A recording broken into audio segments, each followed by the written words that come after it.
thanks for being here. My name is Kat and I make houseplant videos here on Good and Planty. If you just so happen to absolutely love this video, please consider liking it, commenting, subscribing, or follow me on Instagram. All of these things help me grow my channel like a plant. Today we are doing a project I've wanted to do for a long time, and now that spring is just about here, I figured I'm gonna just go ahead and finally do it. And that project is a Hoya bowl. I don't always recommend potting plants together, but these are all of the same kind of plants with similar root systems and similar needs. This is a completely fine case of potting plants together. I have a bunch of cool Hoya that I am putting in this pot today, so stay tuned to hear which ones I am using. But first, a huge thank you to today's sponsor, Skillshare. A huge goal for me over the next couple years, just like so many people, is to work completely for myself. Through this process, I have learned how much I need to strengthen my skills in time management, branding, business development, LLCs, WordPress. There's so much. Luckily, you guessed it, these are all things that Skillshare has been able to help me with. Traditional jobs are not one size fits all, and I truly love how Skillshare gives really helpful info to self-starters, no matter your skill level. Recently, I completed Getting Started with Email Marketing with MailChimp,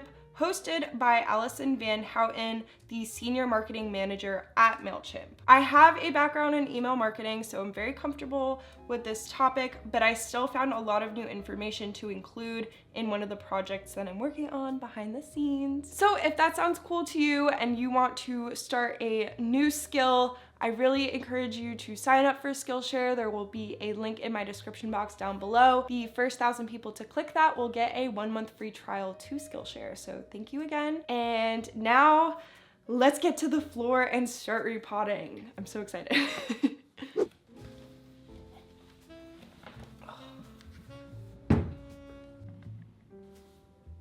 All right, with me, I have this, I don't even know the diameter of this thing, maybe like 12 inches or so. It's like a pretty wide pot, but it's very shallow. So a lot of the times people use these for floral arrangements, succulent bowls, that kind of thing. And another plant that I think is super applicable here are Hoya with 2 Dischidia mixed in because they're very similar. With us today, the breakdown, this delicious tray of Hoya foliage. We have a Dischidia ovata, Hoya curtisii, Hoya enduensis, Hoya rangsan, Hoya matilde, Hoya linearis, Hoya huschkiliana variegata, Hoya calistophylla, and a Dischidia rucifolia variegata. Believe it or not, I took notes to make sure I have them all correct, but I didn't even look at them and I think I nailed it, so I'm pretty proud of myself. Most of these are propagations still in spag or a little bit of soil, and I kind of just wanted to consolidate all of them in one place that they can grow a bit fuller. It's probably gonna look a little bit sparse at the end of today, but I want to give them all room to grow.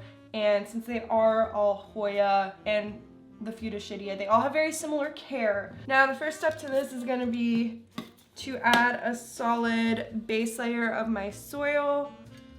I'm not being I should add more orchid bark here because Hoya really do like orchid bark. They are epiphytic plants.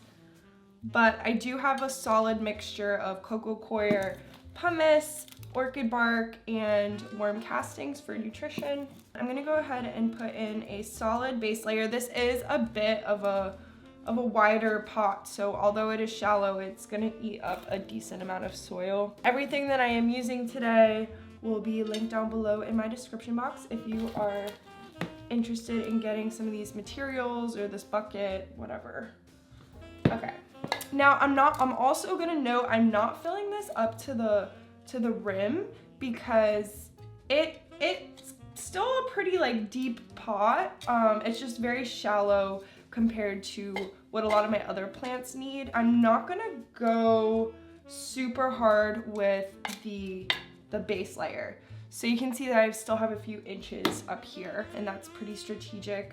I'm gonna flatten this out, and then I'm gonna start assessing where I want these guys. I think I wanna start with my statement plant, which my favorite is the Hoya calistophylla, and I'm gonna shoot.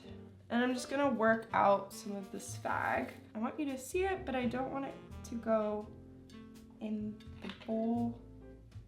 I brought this little ceramic watering can to put extra spag in, and then I have a garbage bag for the extra soil. Oh, that's what I'm gonna do.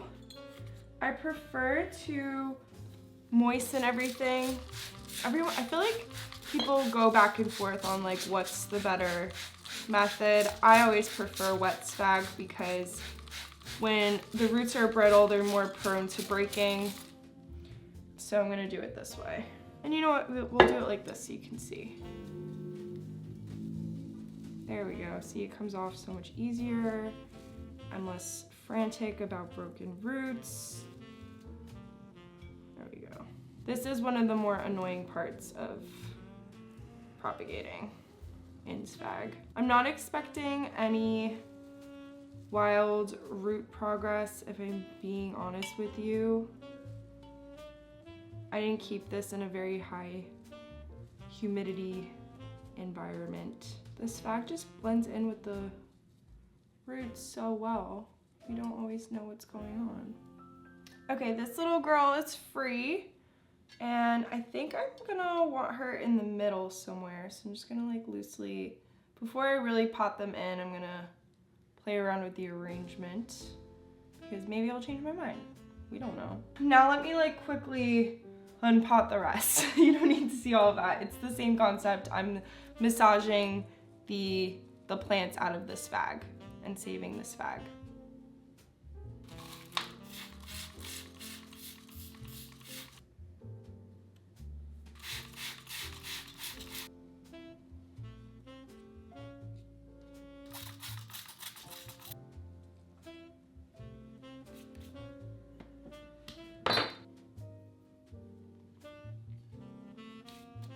All right, all of the Hoya are free from their spag. Some of them were very disappointing.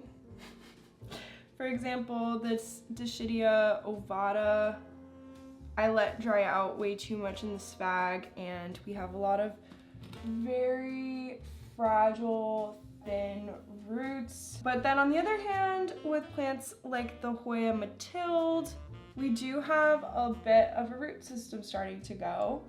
You'll notice that I'm not super picky about how much spag I get off. I mean, I try to get the majority of it off, but I'd rather preserve the roots that it's clinging to, and you just be careful with watering, monitor any potential rot, but it's not the end of the world if there's still a little bit of spag left over on your roots. I try not to stress about it too much, and it's gotten me this far. For the actual bowl, I think my idea is going to be to have the more free-flowing vining ones towards the edges, and then have like the smaller, stubbier ones towards the middle. I have these two-leaf cuttings that I think would be cute, kind of potted together in the middle, and then I'm gonna sort of sprinkle them throughout. The ones that aren't doing too hot, another example is the Dischidia rucifolia.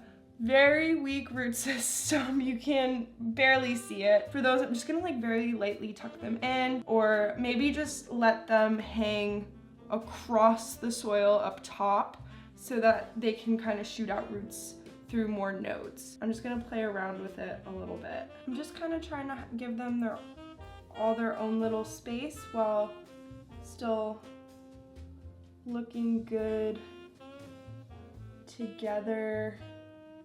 Have some good variety going on. All right, I think I kind of like this, where this is going. The thing to keep in mind if you're doing a arrangement like this is that these roots are probably gonna intertwine together, and the odds of me being able to separate them as this pot matures and grows at the same time is going to be very slim. So I am making a pretty decent commitment right now by potting them all together, but I honestly don't mind. I think having a little salad bowl of Hoya is very cute. And again, I like that I can treat this as one plant to water, which is a very underrated way to keep a very versatile collection a little bit more manageable week to week. I think I'm gonna move on to backfilling.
All right, and we are all done with our little Hoya bowl. I think she came out super cute. Obviously, it needs to fill out for the full effect, but I think that this is a very strong starting point with some variety and height and growth pattern and variegation and leaf shape. I don't know. There's a lot of cool stuff going on in here, and I'm very happy with how it came out. In terms of upkeep, obviously some of the roots were not phenomenal, so I'm going to keep it a very light water.